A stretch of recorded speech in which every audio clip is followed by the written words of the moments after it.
오늘 그 법사위 국감장에서는요, 또 임종헌 전 법원 행정처 차장 구속영장 심사 내일 있죠. 그것과 관련된 질문도 있었습니다. 보시겠습니다. 단도직입적으로 묻겠습니다.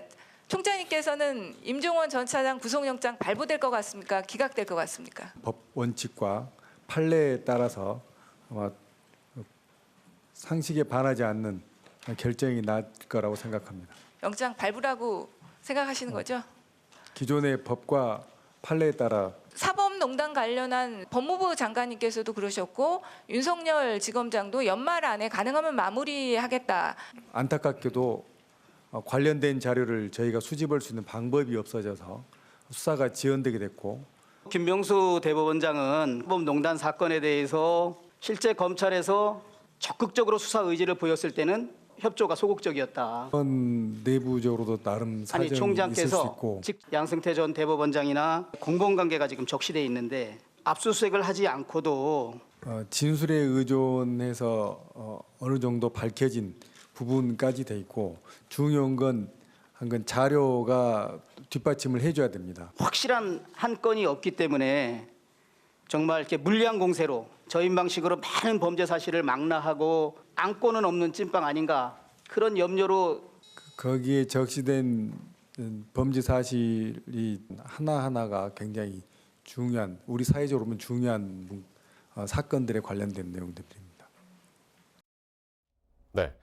문 총장 답변하는 거 보니까 역시 장제원 의원 얘기대로 참 서초동 신사라는 그런 생각이 들긴 하는데 임종헌 전 차장 구속영장 구속 여부 내일 결정이 되는데 오늘 여야 의원들이 두 분 다 지금 보면은 검사 출신이죠. 그렇습니다. 예, 관련된 질문들을 합니다. 그 번지수를 잘못 찾았죠. 얼핏 봐서는. 왜냐하면 구속영장이 발부될까요 말까요를 물어볼 대상은 일단 법원이어야 되고 네. 100번 양보해도 관찰자, 평론가한테 물어봐야 될 사안이지 구속영장을 청구한 검찰의 총수한테 물어볼 사안이 아니죠. 네. 그런데 저걸 물어본 두 의원이 모두 검사 출신이거든요. 네. 이 평범한 어떤 그 사실을 몰라서 물어본 게 아니라 내일 아마 영장 실질 심사가 내일로 예정이 되어 있지 않습니까?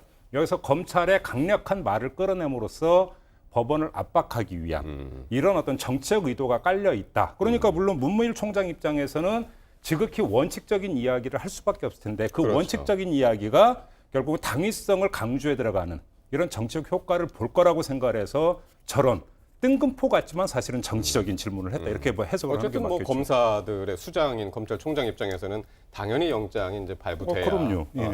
한다는 입장일 텐데 문무일 총장 오늘 사법농단 관련해서 법원에 소극적인 자료 제출에 대해서도 이제 한마디 했습니다. 네, 그렇습니다. 수사 잘 진행되고 있느냐는 것에 대해서 당초에는 한 3, 4개월 정도 수사 끝날 줄 알았다라는 거예요. 왜냐하면 김명수 대법원장 같은 것도 사법농단 수사 협조적이라고 할 거 했는데 그 이후 특별히 대법원에서 달라진 점도 없고 영장을 청구하는 족족 압수수색 영장을 다 기각돼서 예. 뭐 어떻게 통계를 잡느냐에 따라 다르겠지만 90% 가까이가 다 기각됐다는 얘기도 있지 않습니까?